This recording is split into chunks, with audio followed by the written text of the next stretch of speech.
नमस्कार, मैं रविश कुमार। आर्थिक रूप से कमजोर वर्ग के आरक्षण ईडब्ल्यूएस पर सुप्रीम कोर्ट का फैसला आ गया है, मगर उस बहस का समाधान नहीं हुआ जो इस आरक्षण को लेकर चल रही थी और चलती रहेगी।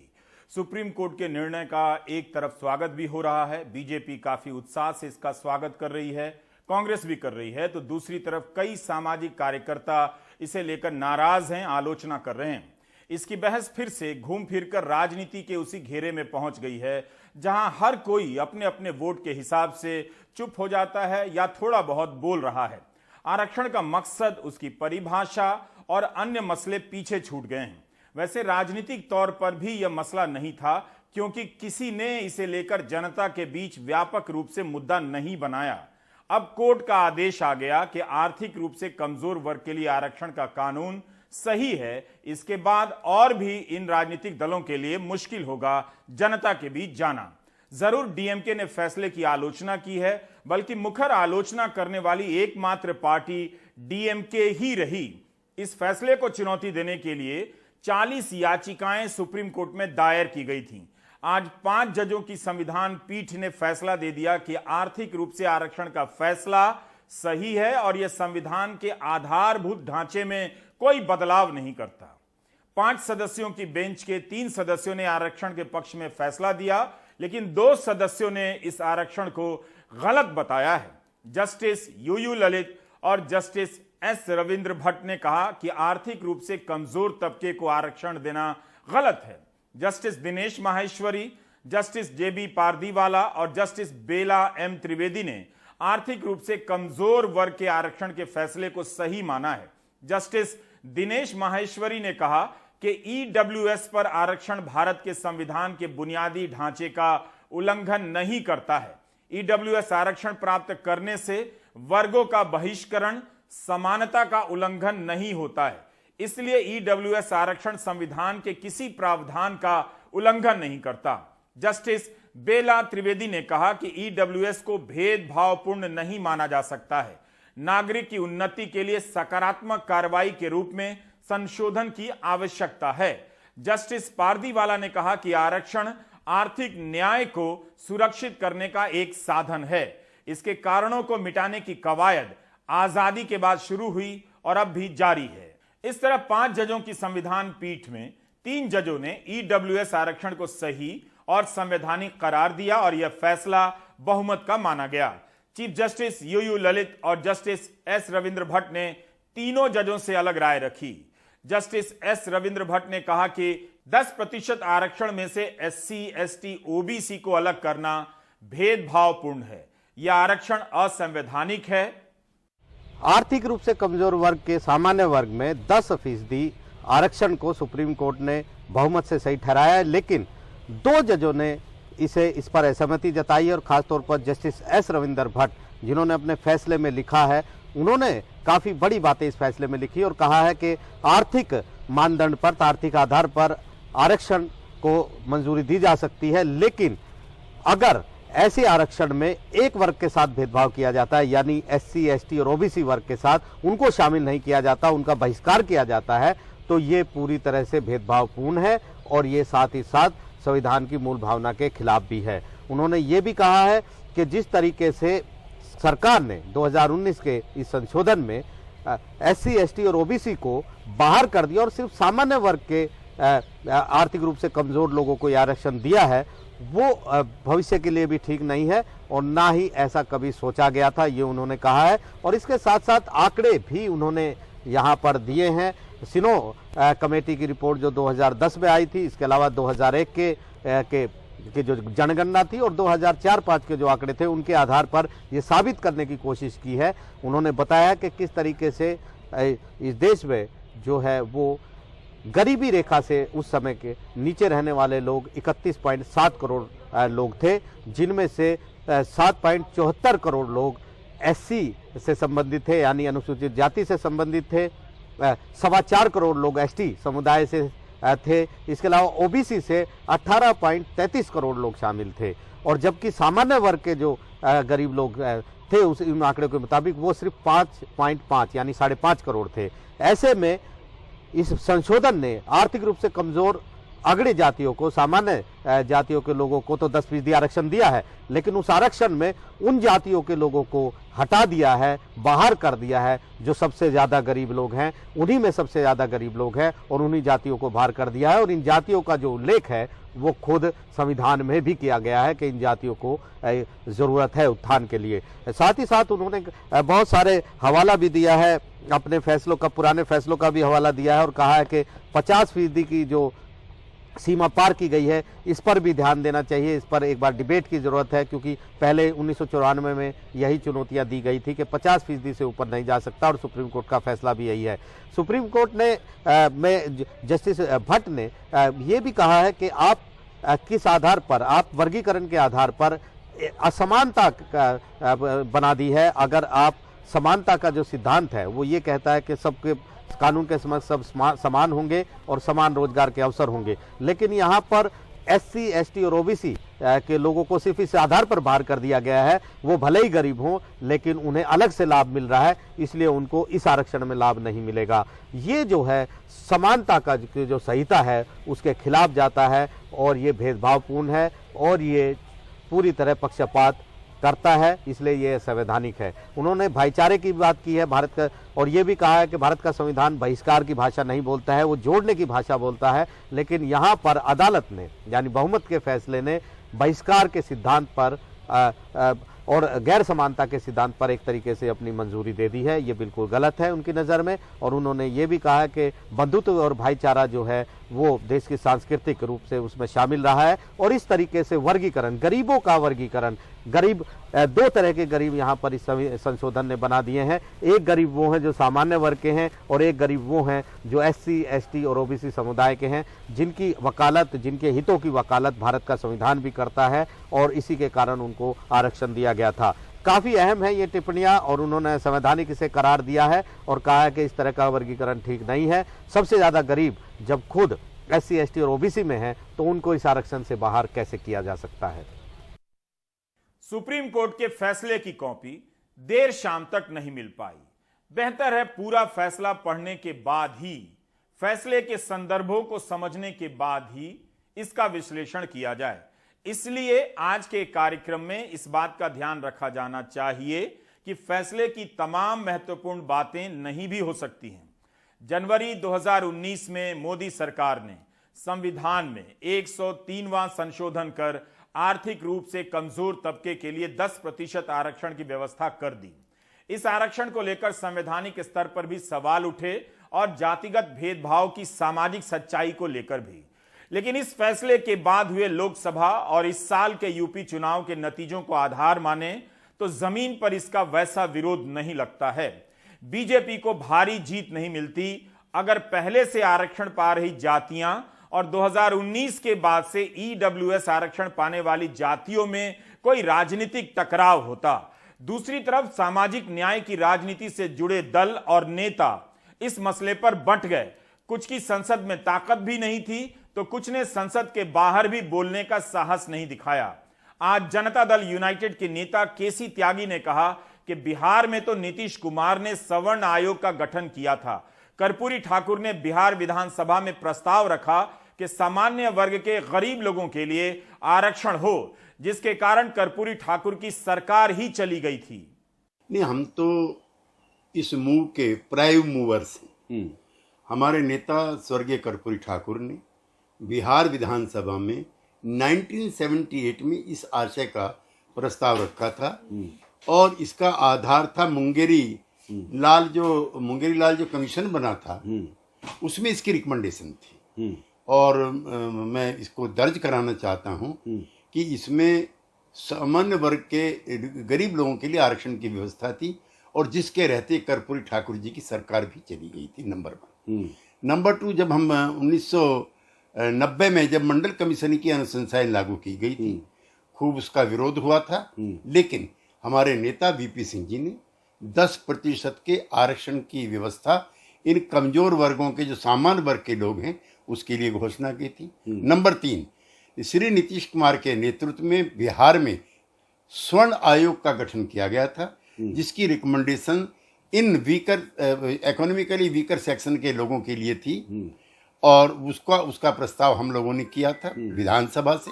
तो हम तो इसके प्राइम मूवर हैं और हमें प्रसन्नता है कि सुप्रीम कोर्ट ने आज उस पर मोहर लगाई है।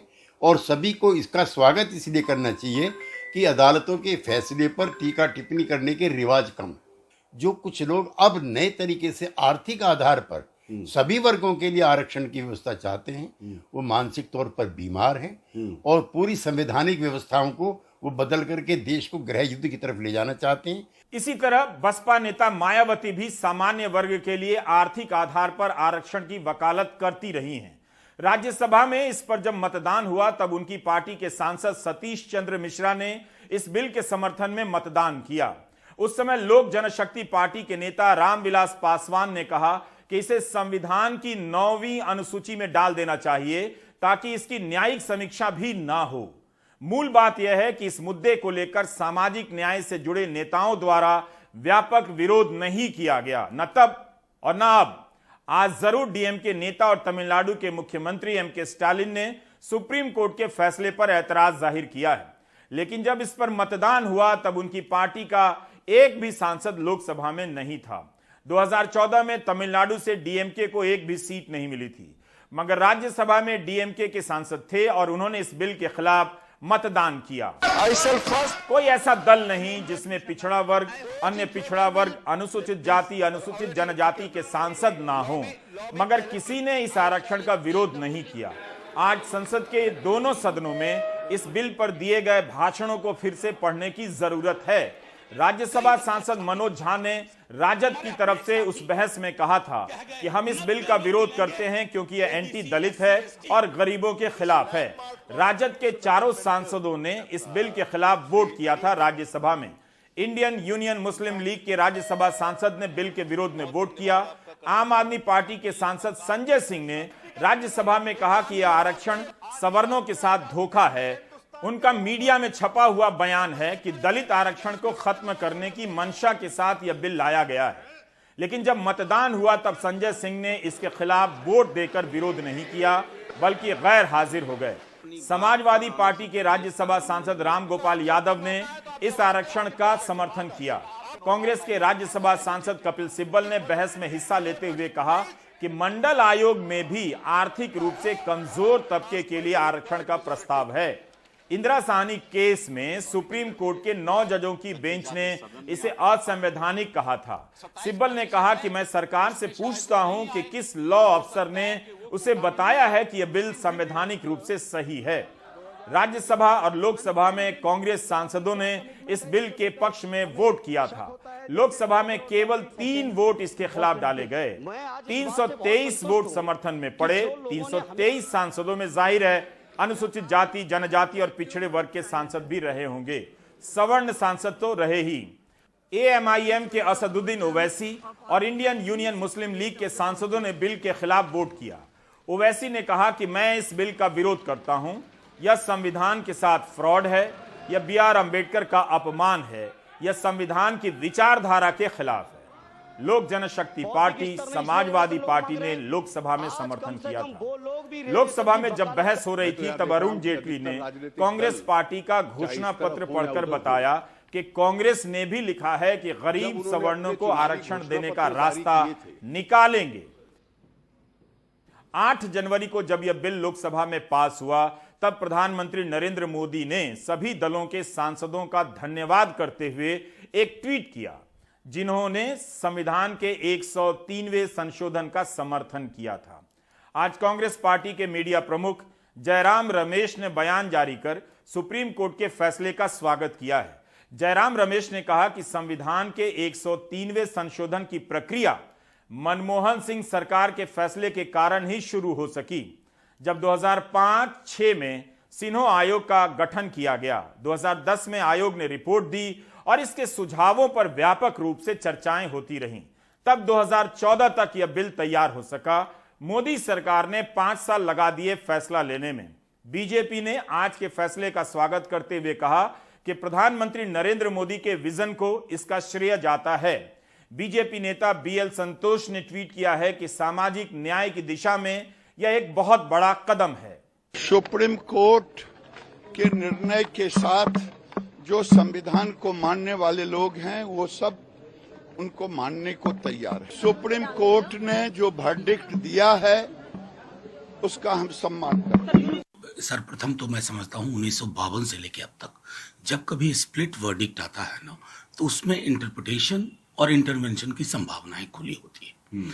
हमने जब इस जजमेंट को मैं फॉलो भी कर रहा था बीते महीनों जब इस पर चर्चा चल रही थी, कमोबेश जो राष्ट्रीय जनता दल और डीएमके ने कुछ सवाल खड़े किए थे, बहस भी उसी के इर्द गिर्द चल रही थी। बहरहाल अब एक वर्डिक्ट आया है, लेकिन ये कुछ संभावनाएं छोड़ गया। इंदिरा साहनी जजमेंट या बालाजी, अब वो 50% सीलिंग खत्म हो गई है। सरकार को फौरी तौर पर एफर्मेटिव एक्शन के दायरे को विस्तृत करने के लिए जातिगत जनगणना करानी चाहिए और उन आंकड़ों के आधार पर, उन वैज्ञानिक आंकड़ों के आधार पर अब जब सीलिंग नहीं है तो आनुपातिक दृष्टिकोण से प्रतिनिधित्व को बढ़ाना चाहिए। परिभाषाओं में और इरादों में जरूर आरक्षण सामाजिक न्याय का जरिया है, लेकिन चुनाव जीतने की राजनीति ने सामाजिक न्याय की परिभाषा से आरक्षण को बाहर कर दिया है। आरक्षण गरीबी उन्मूलन कार्यक्रम नहीं है। यह इसलिए कहा जाता है क्योंकि गरीबी दूर करने के लिए कई तरह की योजनाएं चलती ही रहती हैं। छात्रवृत्तियां होती हैं, सब्सिडी होती है। आरक्षण उनके लिए है जिनके साथ ऐतिहासिक रूप से सामाजिक स्तर पर भेदभाव हुआ है और वह भेदभाव आज भी हो रहा है। उन्हें संपत्ति में कोई अधिकार नहीं मिला, सामाजिक हैसियत नहीं मिली, इसलिए उन्हें सामाजिक बराबरी और सम्मान के स्तर पर लाने के लिए आरक्षण की व्यवस्था लाई गई। सोशल मीडिया पर इसकी बहस एक दूसरे को ताने मारने में उलझ जाती है। पहले जिन्हें आरक्षण मिला उन्हें मेरिट के नाम पर चिढ़ाया गया, तो अब ईडब्ल्यूएस का आरक्षण मिल गया है तो उन्हें सुदामा कोटा बोलकर चिढ़ाया जा रहा है। लेकिन यह तय हो गया कि अगर आरक्षण मिले तो सब आगे बढ़कर ले लेंगे। आरक्षण की अवधारणा का विरोध नहीं करेंगे, सारा विरोध इसके मिलने तक ही है। मिलते ही आरक्षण अच्छा हो जाता है। आज आरक्षण का दायरा बड़ा हो गया और जहां लागू होना है उसका दायरा सिमट गया है। सरकारी नौकरियां ठेके की हो गई हैं और खत्म भी हो गई हैं। पेंशन समाप्त हो गई है। 2018 में राजनीतिक चिंतक सुहास पलसीकर ने इंडियन एक्सप्रेस में इन कारणों पर विस्तार से एक लेख लिखा है। आपको याद होगा गुजरात में पटेल आरक्षण का मसला कितना उग्र हो गया था। हिंसा भड़क गई और मंत्री तक अपने घर में असुरक्षित महसूस करने लगे। उस समय लगा कि यह आंदोलन गुजरात में बीजेपी की जड़ें कमजोर कर देगा, मगर ऐसा कुछ भी नहीं हुआ। पटेल आंदोलन का नेतृत्व कर रहे हार्दिक पटेल कांग्रेस में गए और अब तो बीजेपी में आ गए हैं। इतने हिंसक आंदोलन के बाद भी बीजेपी पटेल आरक्षण की मांग के आगे नहीं झुकी और इस बार के चुनाव में यह मांग इतनी कमजोर पड़ चुकी है कि कोई मुख्य रूप से इसकी चर्चा तक नहीं कर रहा। इसी तरह महाराष्ट्र में मराठा आरक्षण का मसला जब सड़कों पर उतरा तो राजनीतिक दलों के होश उड़ गए। यहां गुजरात से अलग बीजेपी ने मराठा आरक्षण की बात मान ली। देवेंद्र फडणवीस ने आरक्षण का ऐलान कर दिया। इस साल मई में सुप्रीम कोर्ट की 5 जजों की बेंच ने इस फैसले को रद्द कर दिया, इस आधार पर कि 50% से ज्यादा आरक्षण नहीं दिया जा सकता। खैर, राजनीतिक चिंतक सुहास पलसीकर ने गुजरात और महाराष्ट्र के आरक्षण आंदोलन के हवाले से बताना चाहा है कि 60 से लेकर 1980 के दशक के बीच सामाजिक व्यवस्था में भेदभाव के कारण आरक्षण की मांग जोर पकड़ रही थी, लेकिन आज विकास की नीतियों में भेदभाव और उससे पैदा हुए असमानता के कारण आरक्षण की नई मांग को ताकत मिल रही है। पटेल और मराठा सहित कई समुदाय आर्थिक आधार पर आरक्षण मांग रहे हैं। इन दिनों आरक्षण पाने का सबसे सशक्त तरीका यह हो गया है कि किसी समुदाय के पास राजनीतिक समर्थन या उसकी संख्या कितनी है। संख्या और सीट के कारण दावे किए जा रहे हैं और आरक्षण दिया जा रहा है। कर्नाटक में लिंगायत भी आरक्षण मांगने लगे, जिसके आधार को एक आयोग ने ठुकरा भी दिया था। सुहास पलसीकर का एक तर्क नोट किया जाना चाहिए कि लोकतंत्र में स्वाभाविक है कि अलग अलग समूह रैलियों के जरिए दावेदारी करेंगे, लेकिन हमने किसी समुदाय की राजनीतिक ताकत और उनके पिछड़े होने की दावेदारी को एक दूसरे में मिला दिया है। अगर ताकत है आपके पास तो आप खुद को पिछड़ा घोषित करवा सकते हैं और आरक्षण ले सकते हैं। इस स्थिति के कारण ही आरक्षण को लेकर जो बहस हो रही है उसके जो आधार रहे हैं वो सब अब बदल गए हैं। सरकारी नौकरियां नहीं हैं। ईडब्ल्यूएस के विधेयक के समय सभी ने यह भी कहा, लेकिन नौकरी तो प्राइवेट में भी नहीं है। लिहाजा सरकारी नौकरियों पर दबाव बढ़ना ही था और उसमें हिस्सेदारी की मांग भी। इस दिशा में आगे और बहस करने के लिए आप चाहें तो समाजशास्त्री सतीश देशपांडे का एक लेख पढ़ सकते हैं जो 7 जनवरी 2021 के द हिंदू में छपा था। सतीश देशपांडे ने लिखा है कि अपर कास्ट की विचारधारा में, सोच में एससी, एसटी, ओबीसी को कोटा दिया जाना गलत है, अनुचित है, लेकिन अपर कास्ट को कोटा मिले तो वही कोटा सही है। आर्थिक रूप से कमजोर तबके को कोटा मिलना चाहिए। अलग अलग रूपों में ऊंची जातियों को जो कोटा मिला हुआ है वह दिखाई भी नहीं देता, दिखाया भी नहीं जाता। उन्होंने एक उदाहरण दिया है कि उनकी यूनिवर्सिटी में एमएससी में एडमिशन के लिए तय हुआ कि उस यूनिवर्सिटी के छात्रों के लिए 50% सीट रिजर्व होगी।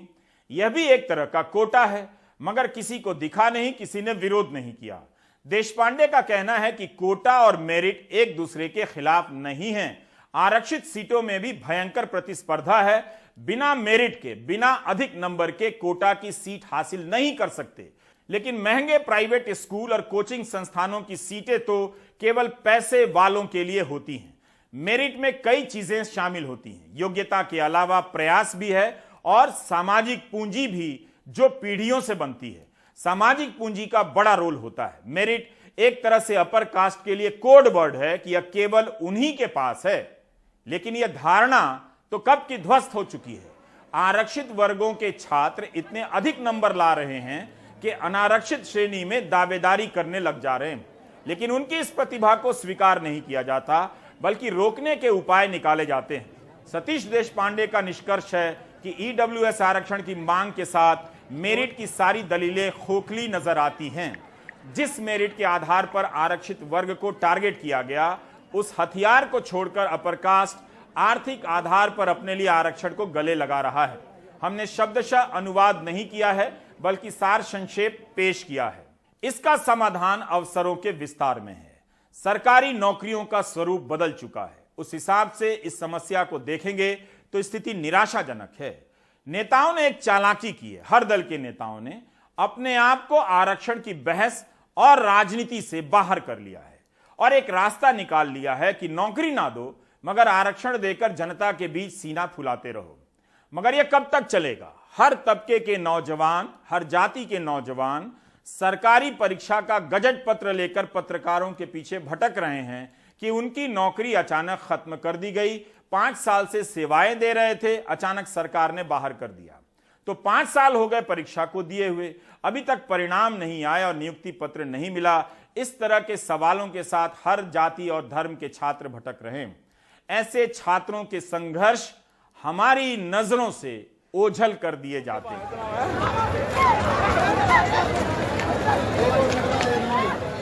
हरियाणा के कैथल से हमारे सहयोगी सुनील रविश सूरज निकलने से पहले इस बस स्टैंड पर पहुंचे, जहां इस तरह से छात्र और छात्राओं का हुजूम बस की छतों पर सवार होकर पहुंच रहा है, उतर रहा है।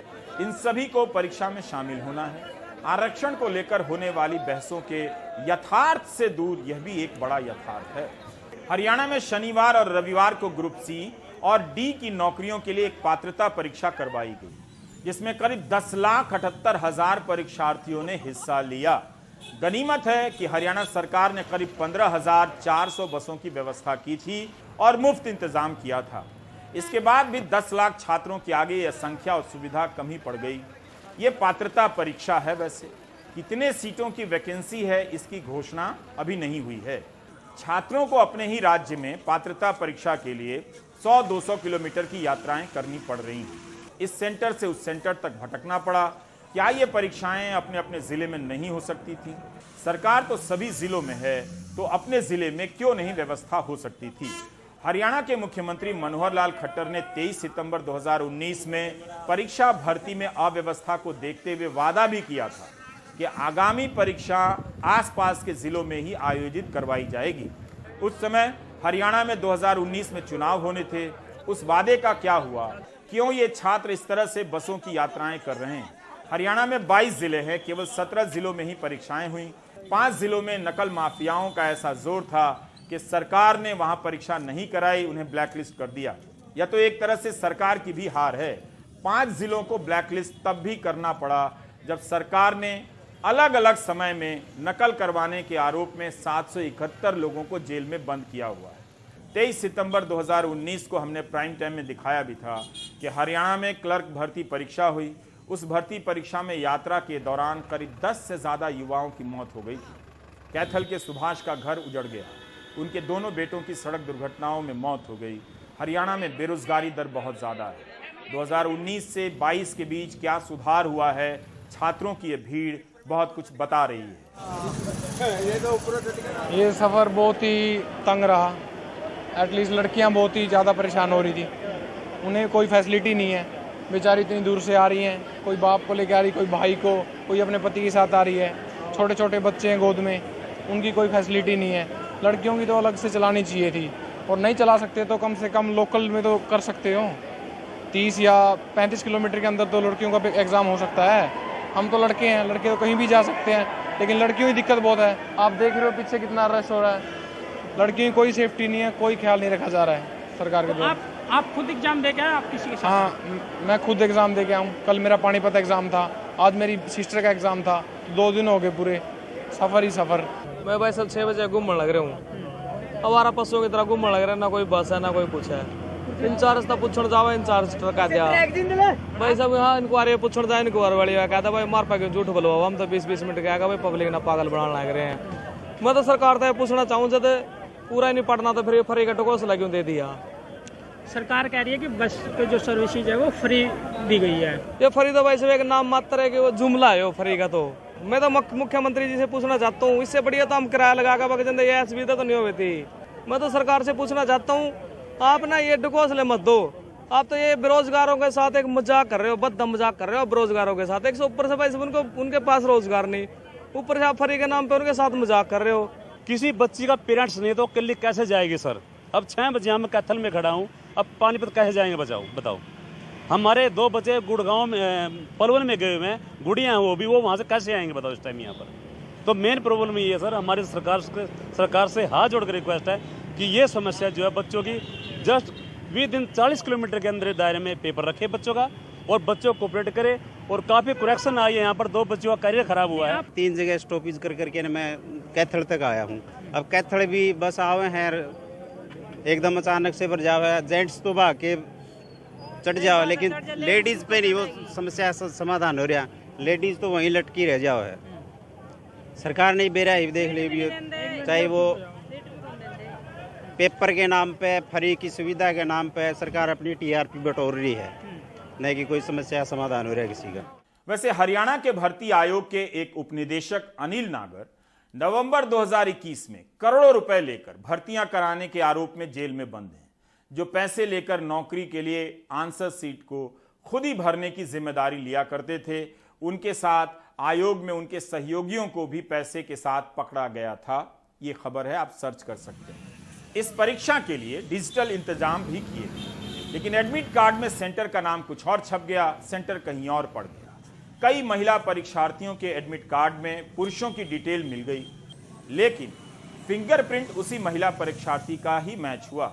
हिसार से कैथल परीक्षा देने आई अनुराधा के एडमिट कार्ड पर राजेश की डिटेल निकली, लेकिन फिंगरप्रिंट अनुराधा के ही मिले, जिस कारण अनुराधा को राजेश समझकर परीक्षा केंद्र से बाहर निकाल दिया गया। ऐसी स्थिति में अनुराधा स्वयं को संभाल नहीं पाई, जिससे उनकी तबीयत खराब हो गई और उन्हें अस्पताल में भर्ती करवाना पड़ा।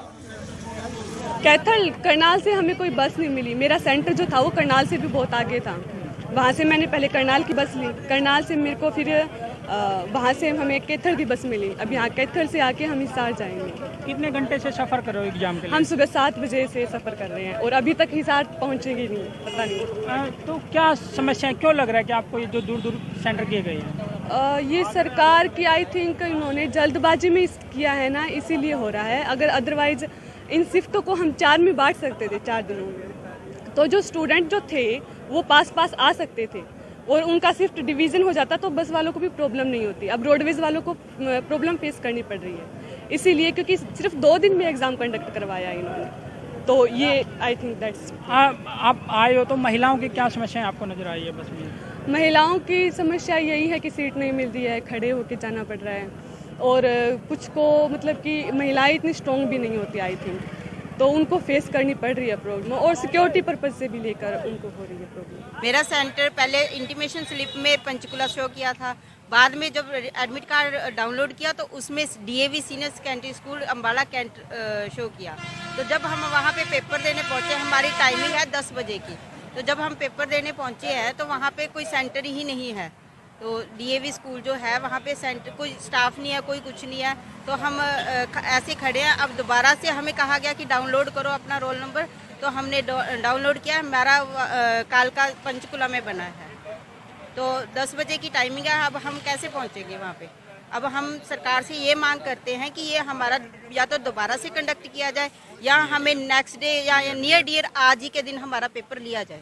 मेरा नाम प्रियंका है और मैं सोनीपत से हूँ। पहले स्टार्टिंग में जब स्लिप आई थी कहाँ पे कौन से सिटी सेंटर आए थे, एग्जाम सिटी सेंटर, उसमें मेरा रेवाड़िया था। उसके बाद एडमिट कार्ड में मेरा अम्बाला कैंट का DAV सीनियर सेकेंडरी स्कूल आया। अब दोबारा से आज सुबह फिर से एडमिट कार्ड डाउनलोड हुआ, उसमें फिर से रेवाड़ी का सेंटर दिया गया है। यहाँ पे कोई अधिकारी नहीं है, कोई आश्वासन देने के लिए कोई प्रशासन की तरफ से नहीं आया हो। यहाँ पे नौकरियां हैं नहीं, बेरोजगारी का आंकड़ा आता है और खत्म हो जाता है। अच्छी बात है कि बेरोजगारी का मुद्दा हर चुनाव में उठ रहा है, लेकिन नतीजों को प्रभावित करने की स्थिति में अभी तक नहीं पहुंचा है। कई बार नेताओं ने साबित कर दिया है कि चुनाव जीतने के लिए बेरोजगारी के मुद्दे से घबराने की जरूरत नहीं है। बहुत से दल, विपक्षी दल, लाखों रोजगार देने के वादे के बाद भी चुनाव हार गए। एक बार फिर से रोजगार से संबंधित एक मुद्दा चुनाव का सामना कर रहा है, अग्निवीर योजना। जब इसका ऐलान हुआ तब इसका विरोध काफी उग्र भी हो गया, लेकिन अब इस योजना के तहत भर्तियां होने लगी हैं, नौजवान दौड़ने लगे हैं और हिस्सा ले रहे हैं। हिमाचल प्रदेश के चुनाव में इस योजना की परीक्षा होने जा रही है, राजनीतिक परीक्षा। हिमाचल में भी काफी संख्या में नौजवान सेना में जाते हैं। कांग्रेस अग्निवीर योजना को मुद्दा बना रही है। सौरभ शुक्ला अग्निवीर की तैयारी कर रहे युवाओं से बात कर रहे हैं कि इस चुनाव में उनके लिए यह मुद्दा है या नहीं।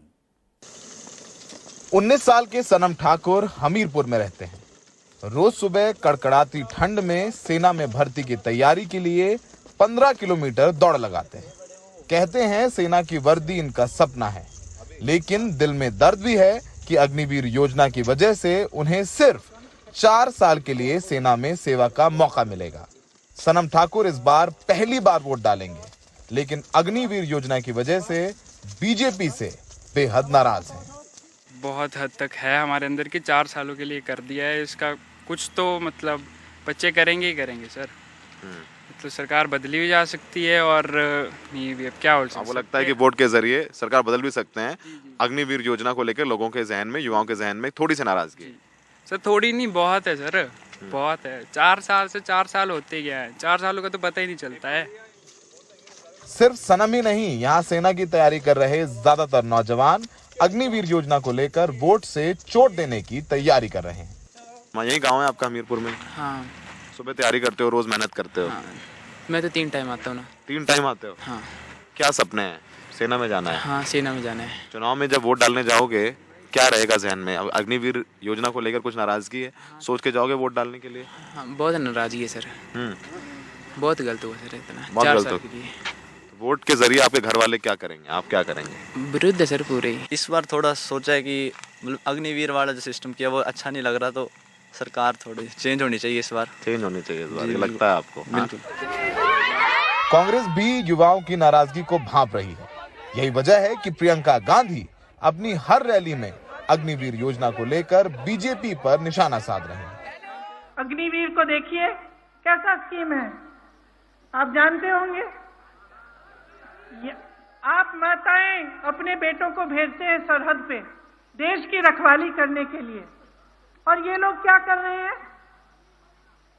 सेना को ठेके पे दे रहे हैं। कह रहे हैं कि सेना की जो भर्ती है वो भी ठेके पे होगी। 4 साल बाद 75% लड़के वापस आ जाएंगे। फिर क्या करेंगे? किसी के ऑफिस में काम करेंगे, कहीं नौकरी ढूंढते हुए भटकेंगे। बीजेपी युवाओं का असंतोष समझती है। शायद यही वजह है कि हिमाचल के चुनाव प्रचार में मुख्यमंत्री जयराम ठाकुर या दूसरे बड़े नेता अग्निवीर योजना की बात ही नहीं कर रहे। प्रियंका गांधी का हिमाचल में स्वागत है, लेकिन वो हिमाचल में सिर्फ अपना स्वार्थ सिद्ध करने के लिए आए हैं। वो एक पॉलिटिकल टूरिस्ट की तरह आते हैं। उनको जो जमीन की हकीकत है, ग्राउंड की रियलिटी है, उसके बारे में कोई ज्ञान नहीं है। अग्निवीर प्रदेश के युवाओं को सही डायरेक्शन देने के लिए एक बहुत ही अच्छी स्कीम है, लेकिन कांग्रेस को आज बिल्कुल बैंकरप्ट एक पार्टी हो चुकी है, क्योंकि उनको ना नियत है किसी प्रदेश को सही डायरेक्शन में ले जाने की, ना देश को आगे ले जाने में। आज वो सिर्फ गुमराह करने की राजनीति करते हैं। हिमाचल में ना आईटी कंपनियां हैं, ना बहुत बड़े उद्योग। यही वजह है कि युवा नाराज हैं, पर फिर भी 4 साल के लिए ही सही सेना में भर्ती होना चाहते हैं, क्योंकि यहाँ रोजगार के दूसरे विकल्प ना के बराबर है। चाहे प्रधानमंत्री मोदी हो, बीजेपी अध्यक्ष जेपी नड्डा या अमित शाह, कश्मीर से 370 हटाने से लेकर राम मंदिर निर्माण तक चर्चा कर रहे हैं और कह रहे हैं कि हमें इन चीजों को लेकर के वोट दीजिए, लेकिन अग्निवीर योजना को लेकर के शांत हैं। इतनी बड़ी अग्निवीर योजना, इतना प्रचार प्रसार। बीजेपी कहती है कि नोटबंदी सफल रही क्योंकि लोगों ने यूपी चुनाव जिताया, फिर 2019 का लोकसभा चुनाव जिताया। तो अगर यहाँ के युवा अग्निवीर स्कीम पर वोट देते हैं, बीजेपी हिमाचल में जीतती है, तो ठप्पा लग जाएगा कि अग्निवीर स्कीम स्वीकार कर ली युवाओं ने। अगर बीजेपी हार जाती है तो अग्निवीर योजना पर एक बड़ा सवाल भी लगेगा, क्योंकि लोकतंत्र में कोई स्कीम पसंद आई या ना पसंद आई, जनता वोटों से तय करती है। प्रदर्शन करने पर देखा कि अग्निवीर स्कीम में लोगों पर मुकदमे हो गए, बच्चों पर। सहयोगी अशोक माले के साथ हमीरपुर हिमाचल प्रदेश से सौरभ शुक्ला, एनडीटीवी इंडिया। नोटबंदी के बाद जब उत्तर प्रदेश में चुनाव हुए, तब बीजेपी को भारी चुनावी सफलता मिली। तब जब कई सारे लोगों की पूंजी बर्बाद हो गई, नौकरियां तक चली गईं, डिजिटल करेंसी के चलन की मिसाल दी जाती है कि नोटबंदी के कारण लोग ऑनलाइन लेन देन करने लगे हैं। ऐसा तो दुनिया के और भी देशों में हुआ है, ऑनलाइन लेन देन बढ़ी है, मगर वहां तो इसके लिए नोटबंदी नहीं की गई। अभी तक इसके फायदे किसी को समझ नहीं आए क्यों की गई। भारतीय रिजर्व बैंक की रिपोर्ट है कि आम जनता के पास नकदी काफी पहुंच गई है। 13.18 लाख करोड़ की नकदी चलन में बढ़ गई है। जब 8 नवंबर 2016 को नोटबंदी लागू की गई, तब 17.7 लाख करोड़ नकदी चलन में थी। 21 अक्टूबर 2022 को यह 30.88 लाख करोड़ हो गई। 6 साल में 71% से अधिक नकदी चलन में आ गई है। यह तब हुआ जब डिजिटल लेन देन में भी वृद्धि हुई है। क्या काला धन फिर से बनने लगा है? इस सवाल के जवाब के साथ यह भी पूछना होगा कि यह किस आधार पर कहा जाता है कि डिजिटल लेन देन का मतलब काला धन मिट गया है। नोटबंदी का फैसला किस आधार पर लिया गया, उसकी प्रक्रिया क्या थी, आज तक उसे लेकर कोई स्पष्ट जानकारी नहीं है। लेकिन जैसे ही डिजिटल लेन देन का आंकड़ा बढ़ता हुआ दिखाई देता है, सरकार के समर्थक हल्ला मचाने लग जाते हैं कि नोटबंदी सफल हो गई। अब जब रिपोर्ट आई है, रिजर्व बैंक की रिपोर्ट, कि नोटबंदी के समय की तुलना में नकदी 71% से ज्यादा बढ़ गई है, तब क्यों नहीं कोई हल्ला करने आ रहा है? दरअसल सरकार के समर्थकों को पता है कि लोग व्हाट्सएप फॉरवर्ड में ज्यादा यकीन करने लगे हैं, तथ्यों में नहीं, कारणों में नहीं, सवालों में नहीं। आप ब्रेक ले लीजिए। –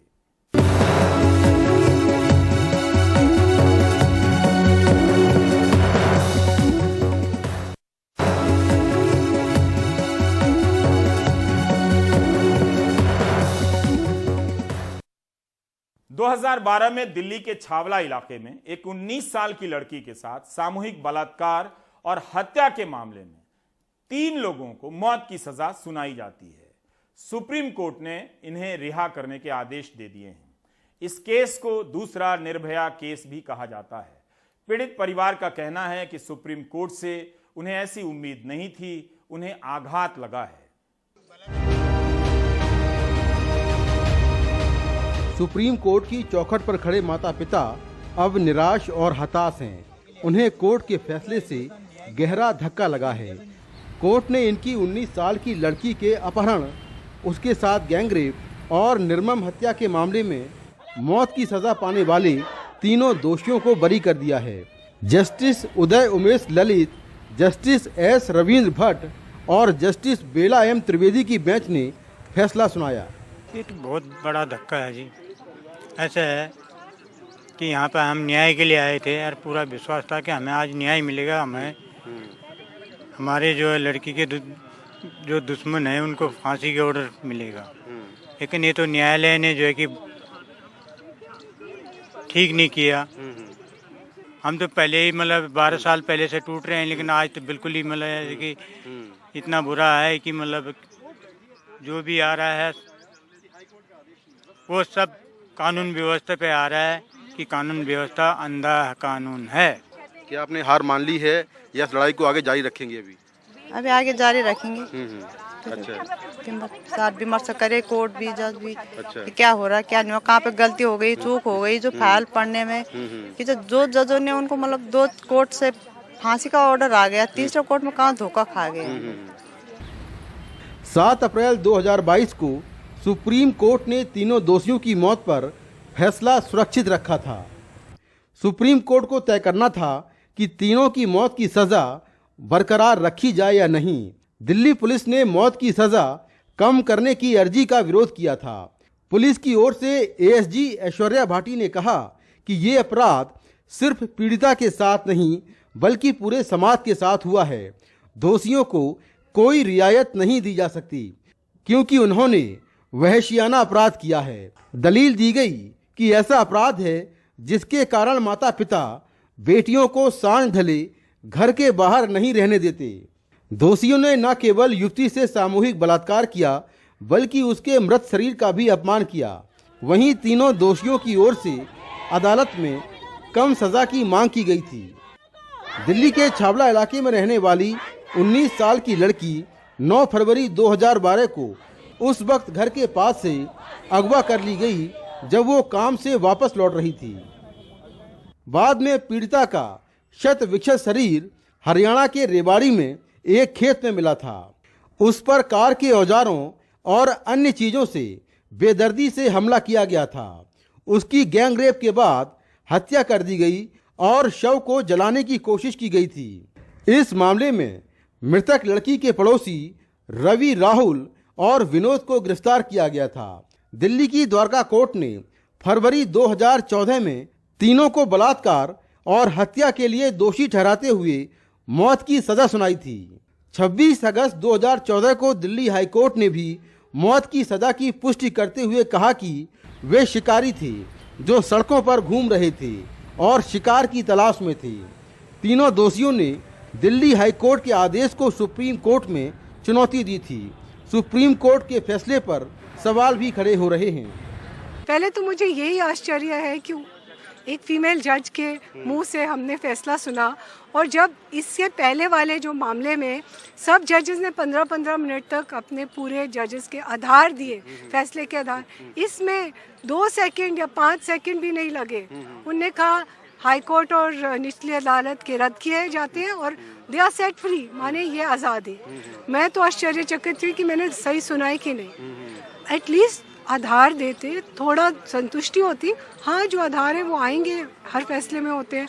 जैसे हमें डिटेल फैसला मिलता है हम रिव्यू पिटीशन फाइल करेंगे। पीड़ित परिवार को डर है कि कहीं आरोपी जेल से छूटने के बाद उन पर हमला न कर दें। हालांकि एनडीटीवी को पहले दिए गए एक इंटरव्यू में चीफ जस्टिस यूयू ललित ने कहा था कि फैसले भावनाओं के आधार पर नहीं, तथ्यों के आधार पर होते हैं। अभी आपने इमोशंस और फैक्ट्स की बात जो बोली ना, तो ये जो है हमेशा हमारे सामने जो आते हैं वो हम फैक्ट्स के तौर पे ही देखते हैं। उसके पीछे वाला जो रुख है ना कम्युनिटी, हाँ, जो इमोशंस है या कम्युनिटी है या किसी का कास्ट है, क्रीड है या उसका स्टेशन इन लाइफ है, दैट बिकम्स कंप्लीटली इमटेरियल। पिछले 10 सालों में पीड़ित परिवार ने इंसाफ के लिए तरह तरह की परेशानियां झेली। यहां तक कि पीड़ित परिवार ये बार बार कहता रहा कि लोअर कोर्ट में सुनवाई के दौरान दोषी उन्हें लगातार धमकियां देते रहे। जब लोअर कोर्ट ने दोषियों को मौत की सजा सुनाई तब दोषी हंस रहे थे। लेकिन ये मामले का एक पहलू है। दूसरा पहलू ये है कि पुलिस की जांच में जरूर कुछ खामियां होंगी, जिसके चलते सुप्रीम कोर्ट ने दोषियों की सजा कम करना तो दूर, उन्हें बरी कर दिया। नई दिल्ली से कैमरामैन मोहम्मद मुरसलीन और अपने सहयोगी आशीष भार्गव के साथ मैं मुकेश सिंह सेंगर, एनडीटीवी इंडिया। आप देख रहे थे प्राइम टाइम। नमस्कार।